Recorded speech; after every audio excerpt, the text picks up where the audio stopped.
안녕하세요. 오늘은 한국은행이 이번에 기준금리를 동결했는데 여기에 대해서 한번 얘기해 보겠습니다. 10월 23일 한국은행 금융통화위원회에서 기준금리를 2.5%로 동결했습니다. 지난 7월과 8월에 이어서 3연속 동결이고 시장 전망에 부합하는 결과입니다.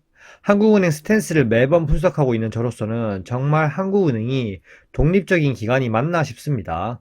동결한 이유는 서울 주택가격 상승세가 진정되지 않고 있고, 그리고 환율 불안, 그리고 대미투자 관련 불확실성을 이유로 꼽았습니다. 하지만 부동산 공화국답게 6월 27일 대책 이후에도 서울 집값 상승세가 진정되지 않았고, 그리고 10월 15일 대책까지 나온 상황에서 한국은행이 여기서 기준금리를 또 낮춰 영끌을 또 부추긴다면 다시 부동산 불씨를 살리고 정책 엇박자가 나는 거죠. 이미 전 정부 시절에 이창용 한은 총재는 금리 인하 시기 때마다 부동산 관련 정책을 내놓으면서 영끌을 엄청 부추기고 정책과 엇방향으로 나갔었습니다. 하지만 정권이 바뀌자마자 바로 스탠스를 바꿨죠. 어쨌든 한국은행은 금리를 유지한 채로 10월 15일 대책의 효과를 확인하고 있는 한편 한미 관세 협상 상황 등을 지켜본다는 스탠스입니다. 그리고 이재명 대통령이 집값에 대해서 투기 수요를 철저하게 억제한다고 강력하고 얘기하고 있기에 전 정부 시절처럼 금리 인하면서 부동산 가격 상승에 불을 지필 수 없는 거죠.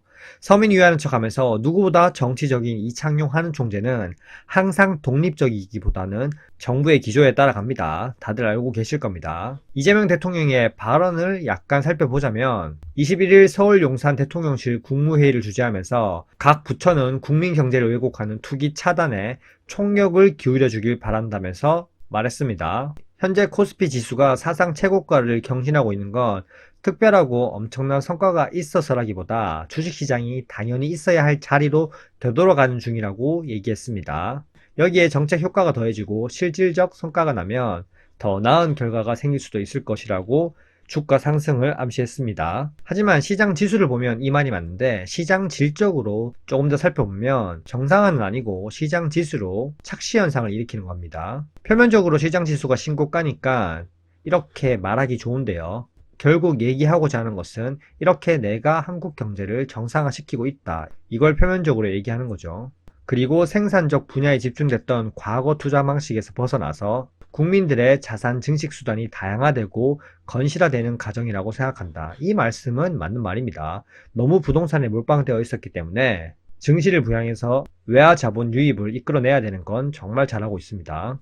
정말 감사할 따름이죠. 하지만 아직 갈 길은 멀고 우리 사회 전체의 인식을 바꾸기 위해선 시간이 조금 걸리겠죠. 렛츠고!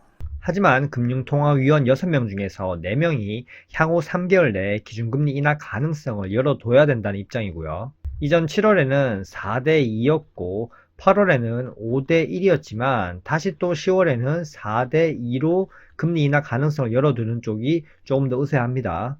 최근 환율과 부동산 가격 등을 고려해서 금리 동결을 전망하는 위원이 직전 금통위보다 1명 늘어났는데요.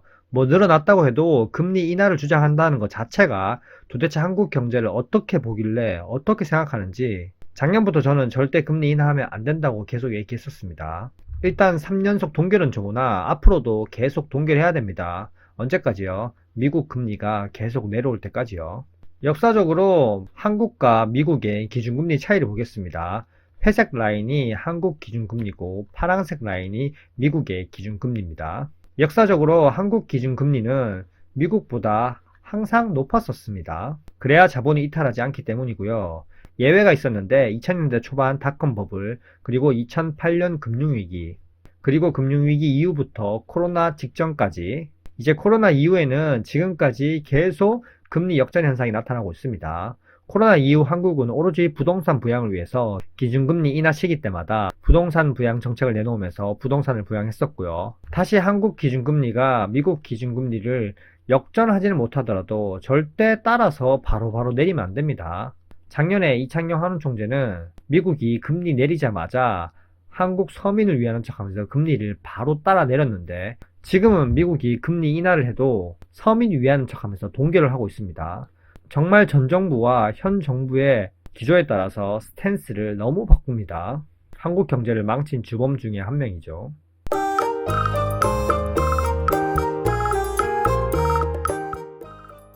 패드워치를 살펴보시면 미국이 연내 기준금리 인하를 추가 2회까지 이 시나리오대로 인하한다면 미국은 3.75%가 되고 한국은 2.5%로 격차가 그나마 1% 초반대로 줄어듭니다. 한국은 기준금리를 올리지 못할 망정 계속 동결을 해야 합니다. 여기서 금리를 올려버리면 그동안 금리 인하하면서 모든 자금을 다 부동산에 쏠리게 했기 때문에 부동산, 자영업자, 영끌족들 다 파멸의 길로 가기 때문에 금리 인상은 무리고요. 이렇게 폭탄을 키워놓은 건 이때까지 정부들과 이창용 한은총재입니다. 원달러 환율을 보면 상당히 위험합니다. 환율이 달러 인덱스와 전혀 반대 방향으로 가고 있고요. 역사적으로는 항상 달러 인덱스와 동조되는 모습을 보였지만 지금은 전혀 반대입니다. 하지만 이창용 한은총재는 금융통화위원회 직후 기자간담회에서 환율 이렇게 상승에 대해서는 대부분 달러 강세 영향, 그리고 위안화와 엔화 약세, 관세 문제와 3,500억 달러 대미 투자금 조달 걱정 이런 심리 때문이라고 얘기했습니다. 원달러 환율이 엄청난 위기감을 고조시키고 있는데 이 말은 한국 경제가 정말 따로 놀고 있다는 거고 위기 신호인데도 불구하고 내부적인 경제는 좋고 오로지 외부에서 이유를 찾고 있습니다. 이재명 대통령 당대표 시절에는 1,400원만 돌파하더라도 국가 경제 위기라고 그 당시에 정부를 엄청 비난했었는데요. 지금은 온통 한국 경제가 좋다고만 얘기하고 있습니다. 어쨌든 현재 환율 불안을 미중 관세 협상이라고만 오직 프레임을 씌우고 미국 탓을 하고 있지만 원달러 환율 불확실성으로 인해서 금리 동결하는 명분은 됐습니다.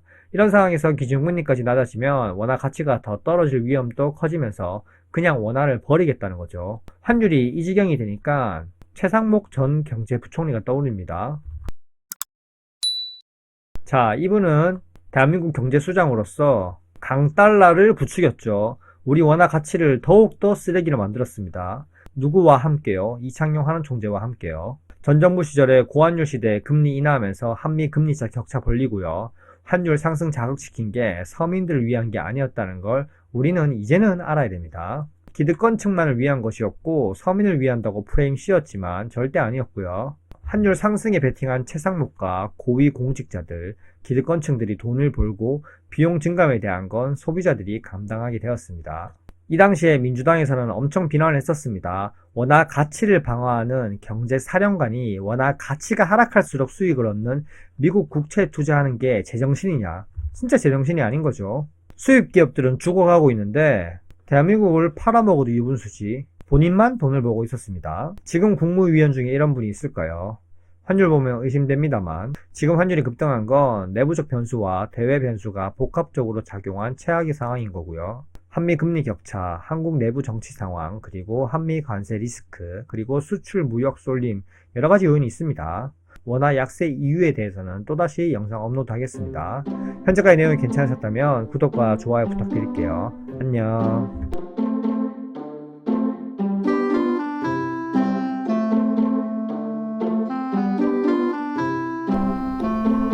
와이